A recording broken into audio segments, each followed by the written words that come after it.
आंनि नामा जाहैबाय बलराम ब्रह्म एक्स-एम बड'लेण्ड अट'नमास काउन्सिल आरो बे पिएल होनायनि सिगां जों सेभारेल टाइम्स जों सावरायग्रोदों जोंनि सानसुमैफोरजों जों गोरों गोरा जथ' बर'नि गोरों गोरा जायनाखि बर' जाथिखौ मोजां मोनो बा बड'लेण्ड आन्दलनाव जड़ित उपेन्द्र नाथ ब्रह्मनि दैदेननायाव जितु बड'लेण्ड आन्दलन बे आन्दलनजों जों जड़ित आरो बे जड़ित गोनां दैदेनगिरिफोरजों जों सावरायनानै पिएलखौ जे होथारनांगौ नङाबा जों बिटिसि मोनखानाय माखासे गामि टाउन सहर बे दानजाजोबसिगोन बे हिसाबैनो आङो बिजनीनि सासे फिसा हिसाबै जे बिजनी टाउनाबो बिटिआर सुक्तिनि दाराय आरो खोलाहा जोंहा बर' गामि दं जेरै नदियापारा काजदहा दाङाइगाव आरो सेलमारि दहलापारा आरो मौतारा बे माखासे गामिया गासिबो दाननायनि माबायाव लिस्टआव दङ हिसाबै जोङो बे माखासे बर' गामि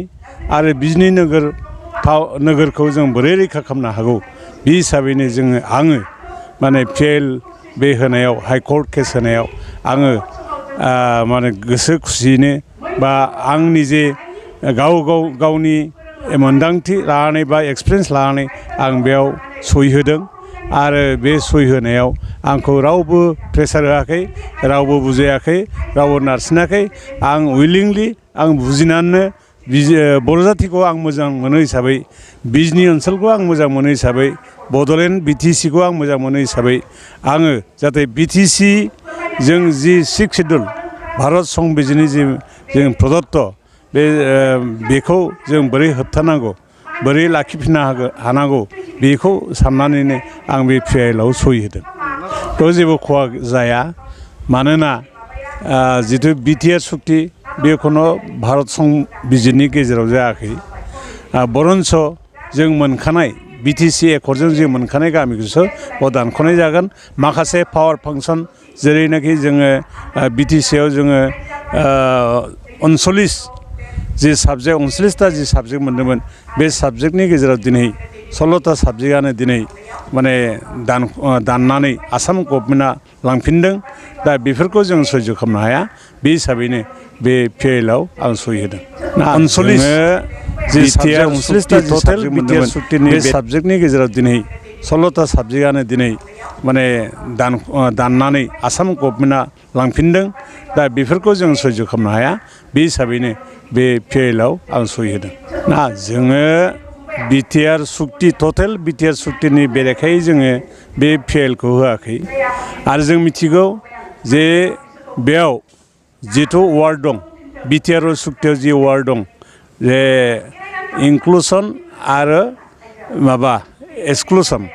बे माने बेयाव एक्सटेन्डेड सोदोबा गैया आरोखि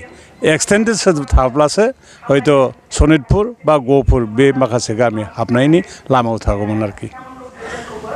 दिपेन बर'नि जिथु आबसु बे आबसुआ गावसिनि जिथु पावार जिथु गादि बे प्रमद बर'नि जिथु पावार बा गादि बिटिसिनि जि पावार बेखौ गोमाजानो गिनानै दिनै एबसुआ माने दिपेन बर'आ बेखौ आपत्ति खालामदों आरो लोगोसे माने दिपेन बर'नि जि दैदेननाय आबसु बिसोरो माने जाथिनि अननाय बिस्रा गैया बिसोरो जाथिया जिखि जाया जोंनि कालसार भाषाया जिखि जाया बिस्रा जिखुनु पावाराव थानांगौ थाखा फैसा खामायनांगौ न' बां लुनांगौ गारि घरा बायनांगौ दा बिनि थांखिल' जे बिनिखायनो दिनै जे बर' जाथिनि मोजांनि थाखाय जि पिएल माने माबा खालामदों जोङो केस होदों बेखौ बिथांमोनहा आपत्ति खालामगासिनो दं जोंनियाथ' नंगौ 100% मानोना बिसोरो जाथिखौ खोमसियाव दोननानै दिनै बिसोर सासन खालामनो नागिरदों आरो दिनै गुबुन हारि बिखेखै जों बुंगोन जे गावसोरनि मेलेमै दिनै होबथायाखै निस्सय बेयाव सोरबा माने गुबुन हारिनि असमिया हारिनि सोरबा दैदेनगिरिनि निस्सय निर्देक दं दिनै बे निर्देकनि दारैनो दिनै माने प्रमद बर'आ दिपेन बर'खौ निर्देश होदों आरो आबसुखौ दिनै जों बे जिहेथु आं बुंगोन बर' जाथिनि अलंबार जायफोर दिनै केस होदों जाय मोनसाय होदों बिसोर गासैबो बर' जाथिनि अलंबार होननानै जों